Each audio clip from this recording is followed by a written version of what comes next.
quite noisy. For the first time, it's quite noisy with mechanical things in the air, tractors, cars going by, people talking on mobile phones. We've definitely hit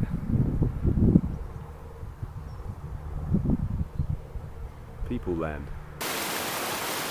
Same waters as we saw yesterday on the Falls of Lenny. Is it? Yes, I recognise them. Waters brought from the highlands to the lowlands. That's right.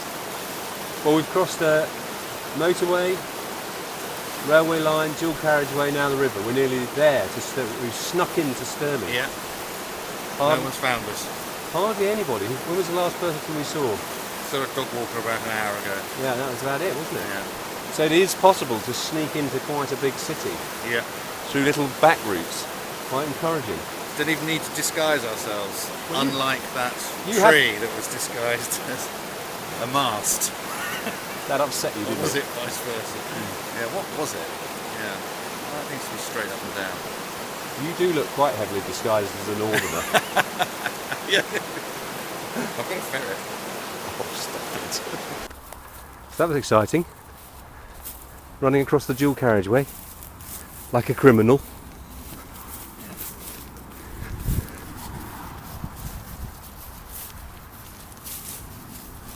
When I was at boarding school, I had this friend called Robert Johnson.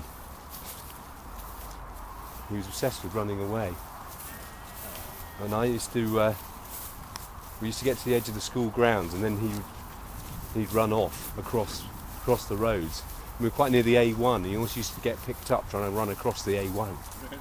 Yeah. It's just bringing me back to me now, just running across that dual carriageway. I think the last time I ever sort of like sneaked across a dual carriageway like that was with Robert Johnson.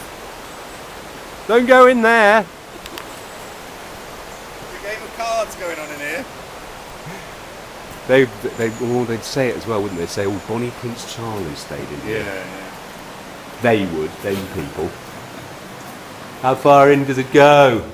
Hello! Oh! Woo! You were a bit... Your flabber was gasted, wasn't it? Yeah. Your ghast was flabbered. I was just looking up at the little silver chimneys of the Stirling University. And then what did you see? Discovered a monument. What did Andy see? Andy sees that. Oh, it's like a fairy tale monument, isn't it? We've made it.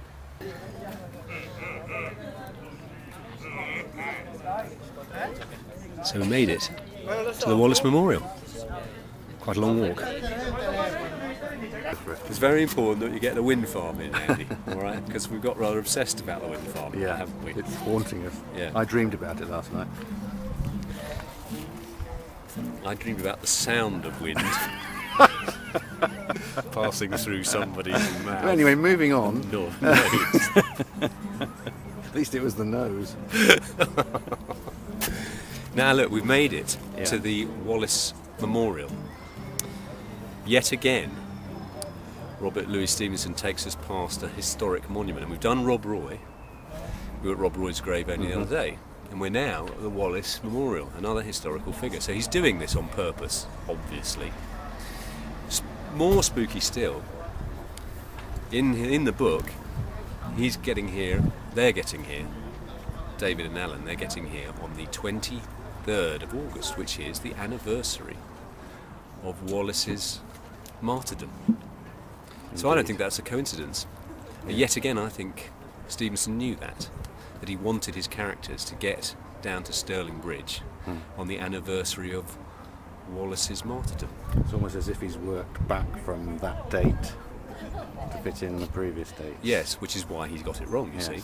Because he thought about that and then thought, well, then they have to set off by then. But then as we get further down, it means you get to Queensferry on the 25th by that calculation rather than the 24th, which is what he clearly then wanted in the story for I don't know why.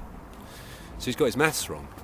He's not very good at maths, Andy. Yeah, I can sympathise with that. But great that he's thought that through as well, that he wants to yet again.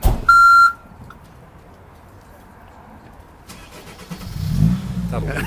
Second thing that's interesting is this thing was built when did they say? Not 1961 as they said in the cafeteria, but 1861. We did believe them for 10 minutes. We did. How did they It's make what a it look curious so building old? to build in 1961. But in fact, it was 1861 when Stevenson would have been 11. And it would have been finished when he was about 19. So in fact, throughout his adolescence, he watched this magnificent thing grow and, stick out from the landscape quite significantly. Yeah, So that's quite a strange sort of psychological and psychogeographical event going on there Yeah. for somebody who's walking around here as an adolescent and aspiring Scottish author. Absolutely. So as we walk towards it and discover those facts, you think, wow, that is quite important. It's important that they come here and stand here. He's a clever boy. He gets it all together. Every time you think, oh, this bit's just a little bit made up next to it, you suddenly find there's a strategy and a plan. Yeah. Clever. Windmills. You were blocking them before. Could we do that again without you in it? Just focus on the windmills. It's not the first time that's Gonna been come out. mentioned.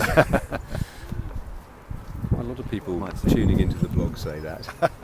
Sounds like a great idea with you not in it.